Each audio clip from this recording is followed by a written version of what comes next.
Hello. So I like to show this film as an introduction because it is for me the last, the last of the short films I did with short film. Sorry. Wonderful film. Thank you. And but I mean before that, I did a lot of short films, but I never had the idea of really making something out of the short films. Like I was making short film to understand how to make a film. I was making a film with one character, two characters, three characters, then in studio, out of the studio. So I was always trying to understand really how it would function together. And this film I did, I say, okay, I put everything I know and I tried to make a film for festivals. So I had an issue in mind when doing the film. At the time it was in Switzerland, there were votations for the immigrations, and there's a votation for or against the army in Switzerland. So I used this form to make it the film timeless, which is a form that reminds us of the early slapstick movies and early Russian films. And by talking about things that happened during the Second World War in Switzerland, where they let pass a lot of train between Germany and Italy. So the position of Switzerland was really questionable at the time. So we were asking the same question in Switzerland about the policy of immigration. So that's why I had this form and content together. And the film was banned in Switzerland when it was released. It was screened once on TV, then it was banned on the other national TVs. Then after we tried to put it in the cinema, but very quickly we had a lot of letters from soldiers or colonels, high-rank army people, and the film was pulled out of the cinemas. So it was like nobody wanted to even the festivals in Switzerland, they didn't want to take the film. So I had to wait for the Cannes Festival to take these films, so that in Switzerland they were started to take it, to be able to screen it. And otherwise it's just a nice tale, and there's probably nothing very subversive about it, but that's the story. And I like to show it also because this is also for me the end of a time where I thought film should be made, where you are really thinking of what you're doing, you're really drawing your shots, you prepare your shooting, you have either storyboard or shot list and everything. And after that, I think I started to question this method.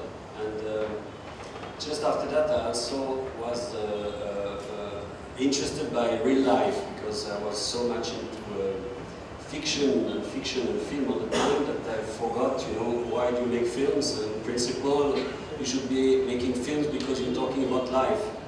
And in fact, I felt I had so little of life because everything was into making films, that there I started to be involved into documentaries.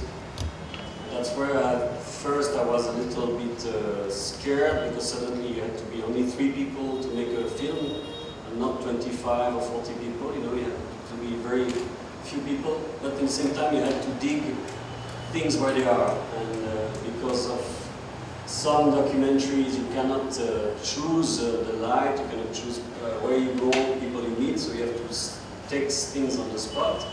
But at the same time, I was always concerned to give it a certain aesthetic and have a comment on the way it was shot too. So this is how I started to be involved into different documentaries. Maybe I show you an example. Oh, but do you have any question, by the way, before I carry on? I just want to ask, you have used subtitles, certain places and other places you have communicated to their actors.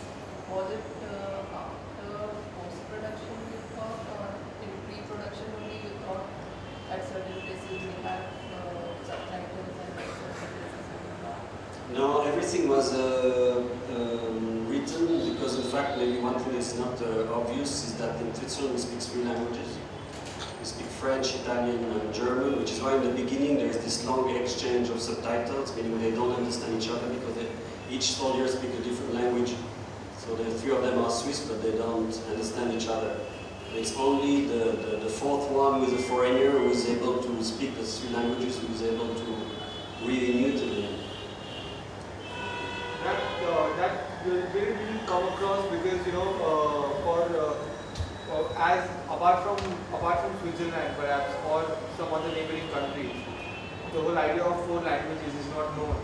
Like anybody here might have not understood that X part was in Swiss or X part was in Italian or German. Yes. We thought there is one common language and the English subtitles. Yes. That's it, actually. But maybe it's not easy if you're not used to. Maybe you don't see the difference between Italian and German, for example. If you're not used to it, I mean, it's like if I see a difference, I don't see a difference written between Marathi and Hindi very quickly or easily. So. Actually, I had been to Switzerland 2 years ago and I knew there were different languages and mutually exclusive cultures. It's only when the credits roll, when you're written the Italian soldier, the German soldier, that's the time when it strikes. Yes. Maybe it's something I should explain in the beginning. Next time I will, because it gives, because otherwise it's a bit long, this exchange, and you wonder why is that like. There are certain places where they are communicating and you are not using subtitles. It was very beautiful. I wanted to see more of that as personally I'm saying. But this was very interesting that the different No, this is languages a causing form, or this I wanted to know, is it a form or you stylize? No, it is a form. I mean, the comment in the beginning is to express like this, that people speak but don't understand each other. So it takes time, but it's a little funny because of that. And after, of course, you don't need this, you don't use it. And, No, there is nothing wrong. It's your style, it's your way you stylize. I just wanted to know. it was all planned. But that's why, that's one thing that after that I was interested in how you don't plan things, Or you plan around things you cannot control. In fact, that's the whole thing about this line between documentary and fiction. So should I show you another clip? Could you possibly talk about the use of sound in this film? Sound? Yeah, it's a silent film, so you have intertitles, and it's very unusual that you've done the sound yourself. So usually if you have a Buster Keaton or Chaplin film, you have an orchestra, but you've done the sound yourself, but you chose not to have the sound of the dialogue. So if you could talk about that. Yes, it's a silent film in Dolby Stereo. So meaning there is music and every footsteps, every footstep artist, it's all an artificial recreation of a soundtrack. And I mean, because the idea was to use the silent film of the beginning of the 20th century, so that's why we don't have dialogues, but also to make a film just silent like this never really existed in film, because when you had silent movies, you always had an orchestra on the ground, accompanying or a piano if there was an orchestra. So there was never such things as a totally mute film in a way. And then you just said, planning things around things that we can't control. It's a very interesting idea. So, like as we've been communicating with you, we would like to, get some more on your thoughts about like. It's a very interesting idea to hear a line like basically to plan something like we can't control. So, what are the other ideas around documentary or film that basically you have shot and things like that? What is the other ideas? Ideas mean your structural ideas, the structure of documentary and the structure, in terms of structure. Well, I mean, structure, when you do a film, you always have to, in a way, you always have to, in the end, make some sense of a story, whatever your material is, Whether it's a story you write before, whether you discover it as you go through documentary. And documentary is often that you write your film in the editing, and not before, you can prepare a little bit, but you have to write after, you have to make sense of things, you have to structure dramatically, you give it 3 acts because it's easier to start, and you start to wonder who is your characters, and you have to do all this work for every film or every piece of something, even if you have anything, if you have a souvenir from your family that you shot on video, if you want to make it entertaining for more than 3 minutes, you have to have a story. You have to invent a story with what you have. So that's the prerogative you always have. And I think maybe what I can say with a structure is, also a thing I experiment with film is how after 3 minutes you really need a story that has a beginning, middle, and end. And when you do a 10-minute story, it's not the same as a 20-minute, and it's not the same as a 40 or 50 minutes. And then when you go like feature film, then it's just again totally different. So I mean the structure is same in the same very simply as well as you can work with 3 acts, and but you know the details of it it's very different momentum when you depending on the times. I mean I don't know if you guys are into documentaries, fiction, short, long, whatever, you know, what is your interest, but anyway, you're free to ask. So on that point, I may want to ask a question. I am a hobby video filmmaker. I make films on nature and wild birds on treks and all. I'm a member of an organization. I have screened 2 films. Now I face this problem that when I make a travelogue, it's really simple. It's a simple narration from day 1 ending up to the last day for a trek or an expedition. But now I have compiled video clips of almost 70% of rare birds found all over the country. I want to make that compilation into a film. How does one get a storyline for such a subject without making it a very dry documentary? Well, first you have to see what is your content. I mean, you have to have an evaluation of your content, so it's good to see the rushes with different people that can help you finding out what seems to be interesting. Because you have to see whether your content is strong enough to make a film, and if so, what type of film. And you should not decide that you want to do a film before, you know, I mean, it should be organic from the material, you know, how long is it interesting for, what is interesting into it.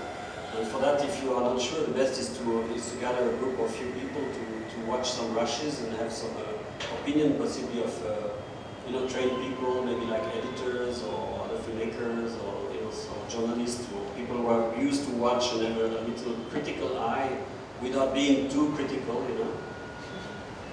Somebody who has a little patience and little understanding too, because you can always extract things, but the question is what is the use for, and is it worthwhile, because you're going to spend weeks and weeks editing, and you know, if what you have could be a very nice 10 minutes, it's not the same as if you have to do 1 hour, you know.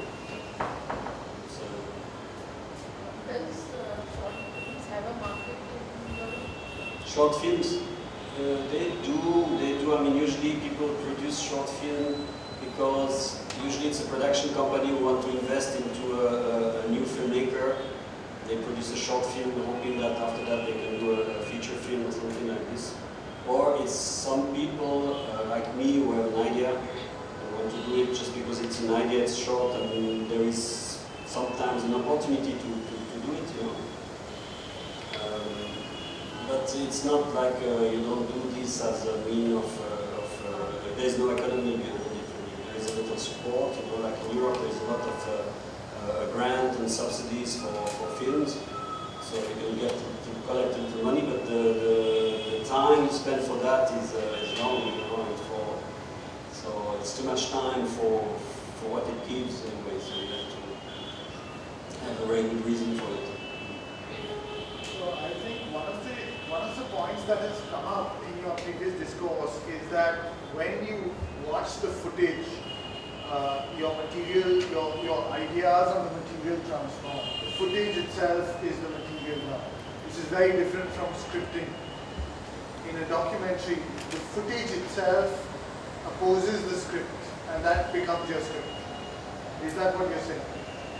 And completely transforms whatever you had planned. I mean, you see, this is depending on the subject again. If you have a subject or an idea, you want to do something about a big event that is going to happen, there will be a big politic manifestation somewhere. You just go there and shoot. So obviously there you are in a situation of reportage. You just get what you want, and then from that you make sense of it. So. No, I'll give you an example. If I have a script for a fiction, and if I'm on the editing setup, I'll try to, even if the footage is slightly different, keep it as close to the script as possible. Assuming I'm not improvising, I'm not moving away from the script. Very simple.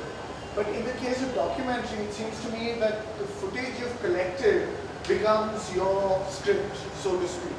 And I'd like to suggest that viewing the footage is something that you're suggesting as a very important phase of this process? Because it transforms what you had before you shot that footage. Yeah, but you see, there is for me, just before that, it's not like you come up with something you are totally non-guilty of, you know, you are very guilty of the things you've been shooting. And why? Because I think it is very important to have a point of view. Yeah. And to me, the notion of the point of view has been the most difficult thing to understand in filmmaking. It's something I heard a lot, but I never really got to understand it clearly after a long time, you know. And point of view for me it means that you have to know how you look at things. You know, you have to know what is the distance you want to have with what you are filming and where you film it from, and what lens you take, and you use the natural light in such and such a way. Do you silhouette or not? I mean, there are many questions that you can have, or many habits that you create with the experience. Perhaps you could just list out these points one by one, or there are too many, you think? These points by which you could predefine decision. For example, you said, what distance do you want to keep from your subject? You know, what kind of lenses? Well, I mean, if something happens, you know, something happens here and I'm coming, so sometimes, you know, very often in the situation of documentary, I'm shooting myself. So I don't have often, I've worked with cameramen too. In that case, you discuss with the cameraman. The thing is that you are asking, you know, what is the situation? And then you are quickly thinking, you know, do I have time first thing, you know, how much time I got? Do I have to rush to just shoot something, or can I think a little bit? And usually one thing you do is to take the shots that are absolutely essential for editing first. And when you quiet with that, then you go for doing other things. And the other thing, you try to remember what is your subject all the time, I think, because you know, you have a subject, so you have to find images that are supporting your subject. And then you try to find, depending on your style, you know, so I cannot really tell you, you try to find different things, you know, how you want to shoot in a way, you know. So, and how you want to shoot is distance, lenses, light.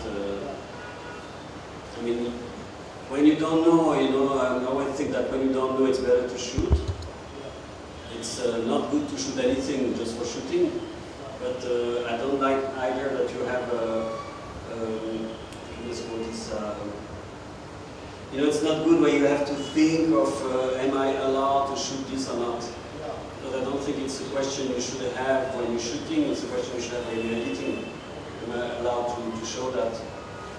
You know, there's one time I didn't shoot and I was, you know, for 3 days I thought, should I have shot this or not? It's when I was shooting some people in the street, and the morning I arrived, they had a dead, the baby died during the night, and the mother just discovered that, you know.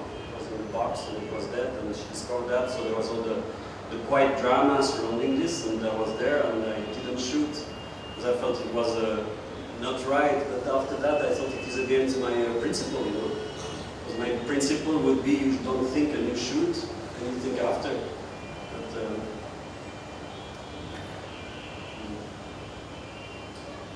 so should I show you another clip? Yeah?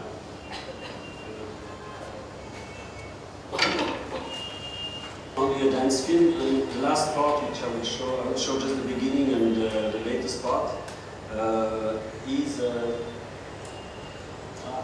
it's not on this disc.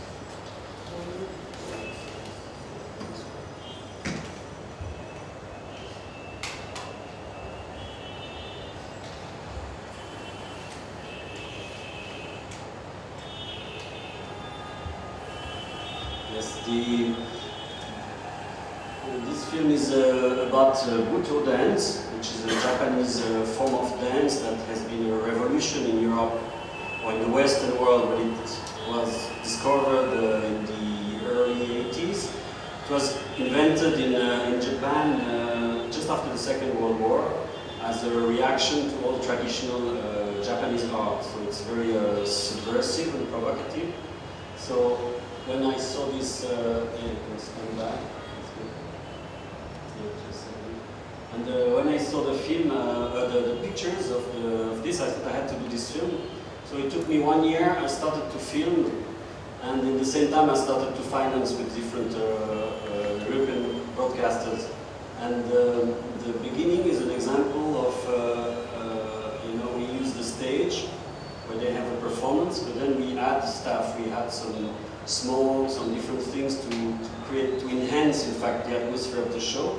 And then after we use real things from real shows, shot in 3 different countries, because sometimes I had one shot from here, one shot from there, plus all the stage that we did.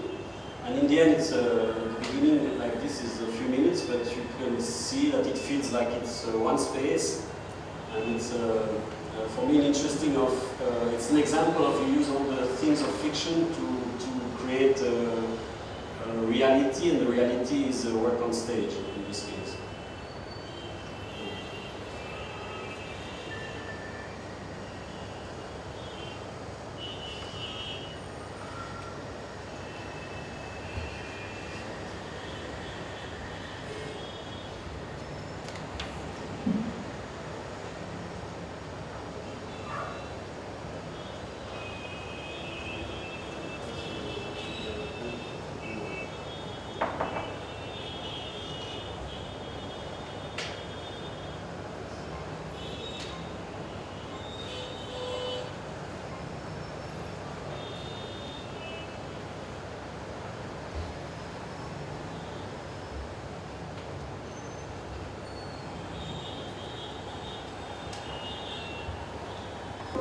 No one can understand the nature of light without having known.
She now lives in Paris, and her research is directed towards a more universal form of dance.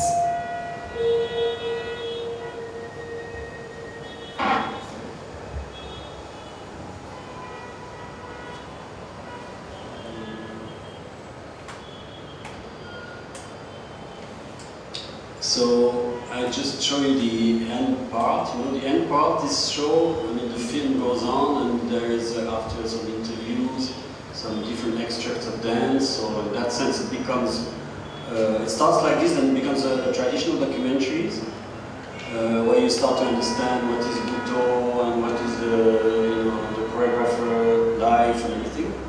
And you have some extract of the different shows, and then in the end, I wanted to. The idea was the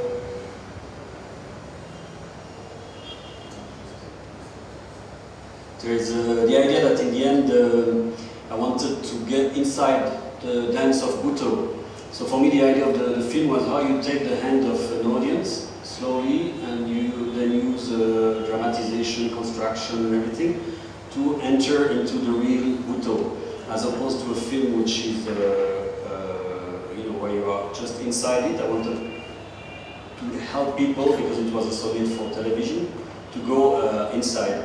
So the last bit I'm going to show you was interesting because I was meeting this choreographer in Sweden, and I did shoot the first stage show, but the light was much too dark, it was barely visible for the eye, so it was impossible with the camera.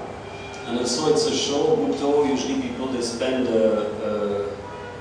5 minutes or 10 minutes on the stage like this, they don't move, and nothing happened. So it's very hard to shoot something like this. It's very hard to handle time, if you want. And the perception that you have when you watch a show like this, you have a lot of emotion coming. When somebody's, standing still like this, if you like that, then you get involved into something else. And it's this type of thing which is very, very impossible to capture with the camera, and you have to recreate it in a way. So we decided to recreate the last part. And then I had to talk to the choreographer about what it meant in this show, which was for her very difficult because she has never had to explain the way her brain works. So eventually we talked with images. Yes? Hello? Yeah. Okay.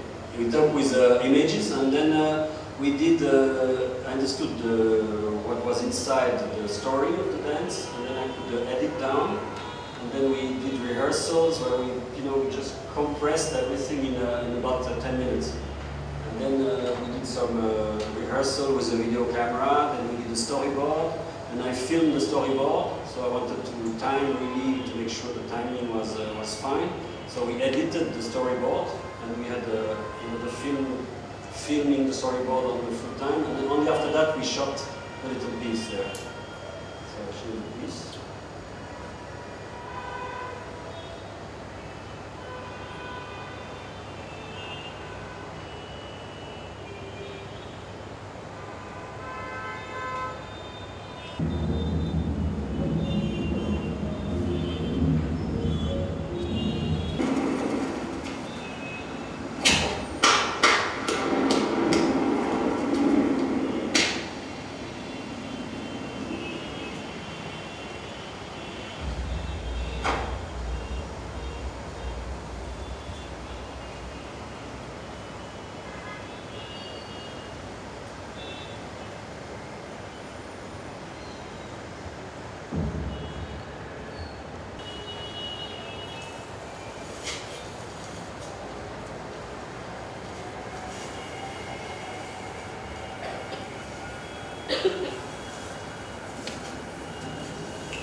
Hello.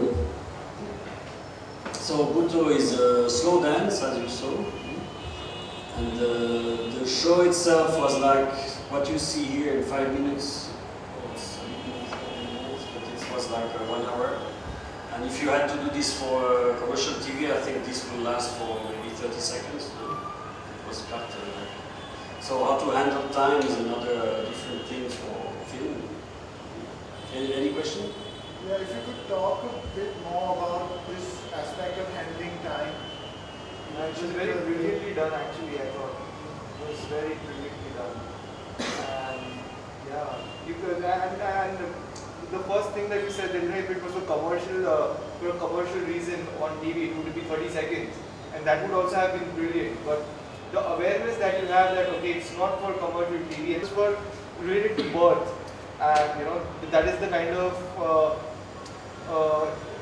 imagination through which I was taken to, that how a man and woman before a child is conceived, how the way in which they come together. That was the kind of, because it was non-narrative basically, completely. Yes. So that is it. So what was your thought behind it?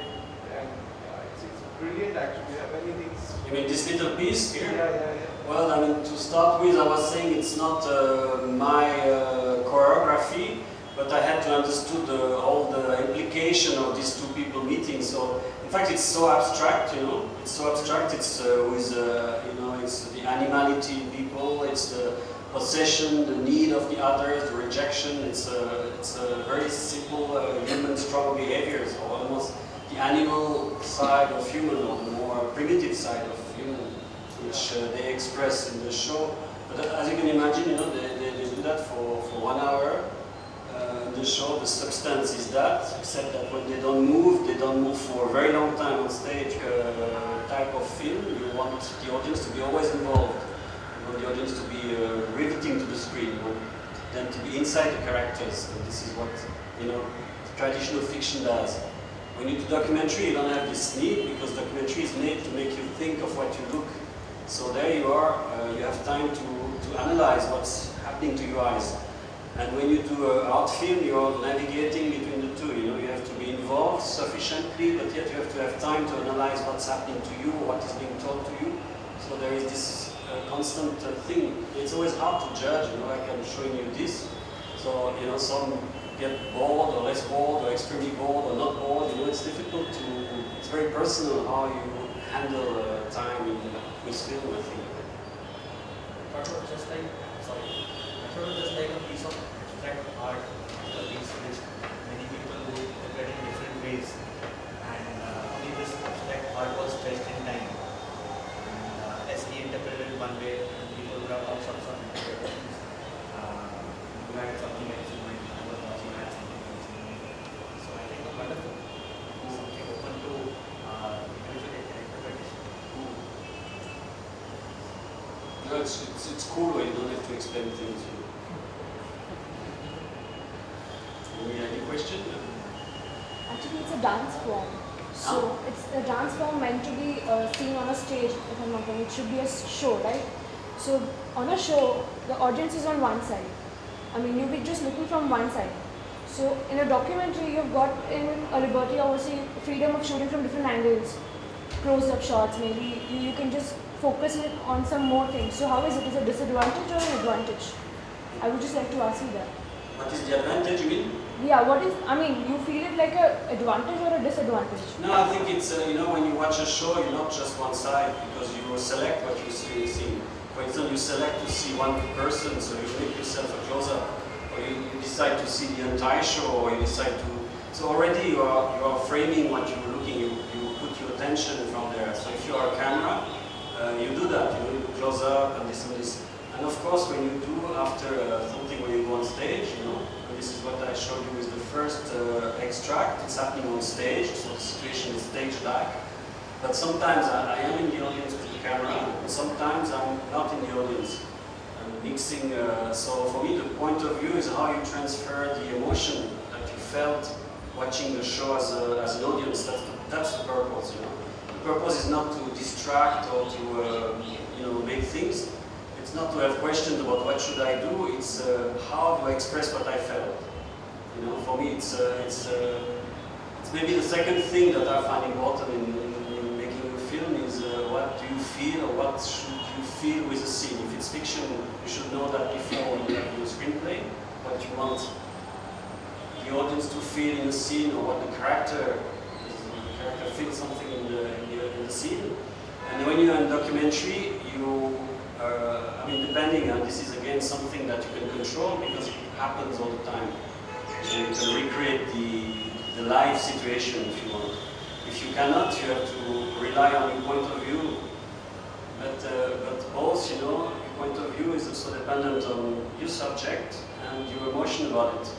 And if you're not sure about your emotion, then you discover them, which is good fun. For me, it's more fun in that way to shoot live action that you never planned than to work with the actors and all these things where it's more or less planned, it's a different game, but that's why I enjoy a real situation or to recreate in fiction sometimes something that is not clean, that you have accident, that way you are responding to life.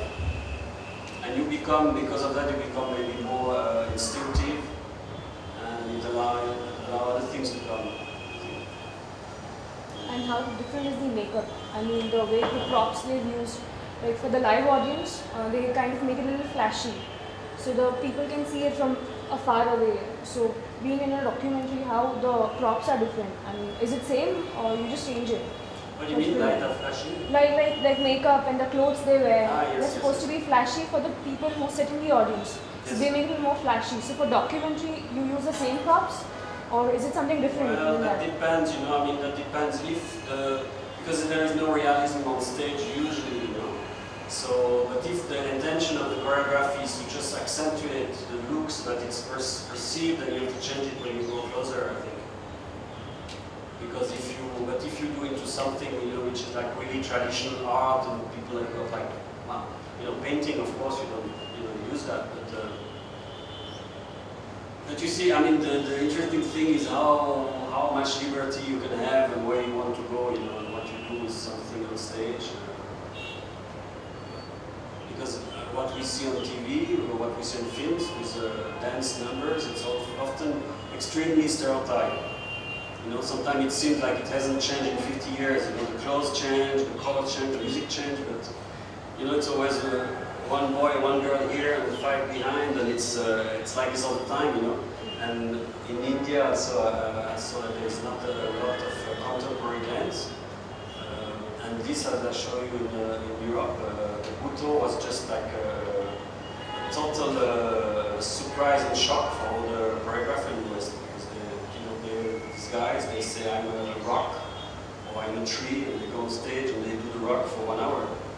You know, I see one stage where there was a dancer who was moving 5 times from the back to the front of the stage, slowly. That's all what that's happening for 1 hour, you know. Yeah, but that's how experimentation happens. You know, there's lack of experimentation in India because there's very few people who believe in experimentation, whatever they are seeing. You know, because while the experiment is happening, we are sure that some kind of boredom would creep in, but that boredom is necessary. Only then we would be able to move beyond the stereotypes, and you know, we would be able to move beyond whatever is said. So like then we go while we are experimenting, we get bored for an hour and then we extract the best 30 seconds out of it, like how you said, you know, if it was commercial, and then make it commercial. So that whole process is not happening. So what do you suggest for like filmmakers and students to? Well, you know, I agree with what you said, but I feel if somebody is spending 20 years experimenting like this, I'm sure that in the end it becomes very dense. You know? I think it's very dense, very full of density. Okay. And I think things are boring when people don't know, but they have to start the journey. You know, it's like experimenting anything, like in theater or any other things. When you experiment, you launch people, you launch yourself, and you just you know, you're on a boat and you don't know where you're going. You just paddle and paddle and paddle, and suddenly you reach somewhere. And of course, something comes out of that. But I think if you do that a lot and a long time, and if that's a system, you know, of working, then after and if you work with the same people, then the quality is there more often than 30 seconds. It also depends, you know, if you start something with no idea, you know, some film I start with just I'm trying to grab elements, and I know the elements will make the film. But what is difficult with that is that you have to finance the film, and to finance the film with just saying I'm going to grab elements is difficult. So sometimes you have to have a plan things which you don't do, and then you forget it and you grab elements, and you never know, you know. And what you say is true for when you shoot a documentary too, because you may shoot a full day and then nothing happened. You want to use it, and then you go somewhere, and in 2 hours, explaining the subject in the first minutes of the documentary, which is what you're going to see, and already with an attracting form to go from you know, explanation, not in a boring way, to the film to start. So I'll just show you